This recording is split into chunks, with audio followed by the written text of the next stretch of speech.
என்னை தேடிக்கிட்டு ஒரு அம்மா என் காலேஜுக்கு வந்தது. சூப்பர் அனுபவங்க அது. அவங்க பேர் அண்ணா.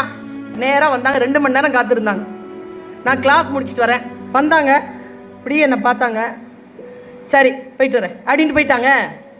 நான் திரும்பி ஓடினேங்க அவங்க பின்னால். என்ன வந்தீங்க பார்த்தீங்க? இல்லை நான் டெய்லரு, டிவியில் பார்த்தா கணிக்க முடியல, நேரில் பார்த்தேன், தெரிஞ்சுக்கிட்டேன், ஒரு சுடிதார் உங்களுக்காக தைச்சிட்டு கொண்டு வரேன் அப்படின்னு போயிட்டாங்க. நான் போனேன், என்ன வாங்க உட்காருங்க, ஒரு டீ குடிங்க. என்ன 65 வயசு இருக்கும். அந்த அம்மா வந்துட்டு போனாங்களா. நான் கேட்குறேன் அவங்ககிட்ட என்ன நடந்துச்சுன்னு, என்ன என்ன என்ன விஷயம். இல்லைடா நீ பேசுனியா? நான் கேட்டேனா? நான் இன்னைக்கு நல்லா இருக்கிறேன். நீ அதை பேசி 3 வருஷம் ஆச்சு. நான் 3 வருஷம் ஆனதுக்கு அப்புறம் தான் உன்னை பார்க்க வரேன். என்ன பேசுன? அது சொன்னா அடுத்தவங்களுக்கு சொல்லுவோம்ல.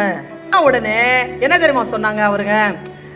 எனக்கு 3 குழந்தைகள்ங்க. 3 குழந்தைகளும் பெண் குழந்தைகள். 3 குழந்தைகளையும் கல்யாணம் பண்ணி கொடுத்துருக்காங்க. அவங்க ஒரு ராணுவ வீரனுடைய மனைவி. அந்த 3 பேருக்கும் 3 மாடி கட்டடத்தை அவங்களுடைய கணவருடைய உதவியால, அந்த பணத்தால கட்டிட்டாங்க.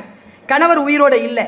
3 பேருக்கு கல்யாணம் பண்ணி கொடுத்து 3 பேரும் அங்கே கொடுத்தன இருக்காங்க. கிரவுண்ட் ஃப்ளோரில் அவங்க இருக்கிறாங்க. அப்போது அந்த 3 குழந்தைகளில் ஒரு குழந்தை சொல்லிச்சான், நீ வேற எங்கேயாவது வீட்டுக்கு போய் இருமா, என்னோட இருக்கிறது மேலே போயிட்டு வந்துக்கிட்டு இருக்கிறது கஷ்டமா இருக்கு, இந்த வீடை நாங்கள் விற்க போறோம்னு அவங்க பேரில் எழுதி கொடுத்துட்டாங்க. அப்புறமா தான் கேள்விப்படுறாங்க தான் எப்போ சாவோன்னு எதிர்பார்த்துட்டு இருக்குதுங்க இந்த 3 பொண்ணுங்கள்னு. இங்க வீடுங்க. பெண்களுக்குன்னு வரக்கூடிய கொடுமை என்ன தெரியுமா சார்? ஆண்களுக்கும் வருது. ஆனால் பெண்களுடைய மிகப்பெரிய துக்கம் என்ன தெரியுமா? முதுமை நேரத்தில் அவர்களை பார்த்து கொள்வதற்கான ஆட்கள், மகள்கள், மகன்கள் இல்லாமல் போவது ஒரு பெரிய துக்கங்க. அது துக்கத்தின் வாசலில் அவள் நின்று சொன்னாள், முடிவு பண்ண, எப்படி நான் செத்துடலான்னு முடிவு பண்ணிட்டேன். எதுக்கு இருக்கணும்? அப்பதான் உன்னுடைய பேச்சை கேட்டேன். நீ அந்த பாயிண்ட் ஒன்று சொல்லியிருந்த, அதை யாரோ எடுத்து அந்த ஷார்ட் வீடியோவா போட்டிருந்தாங்க.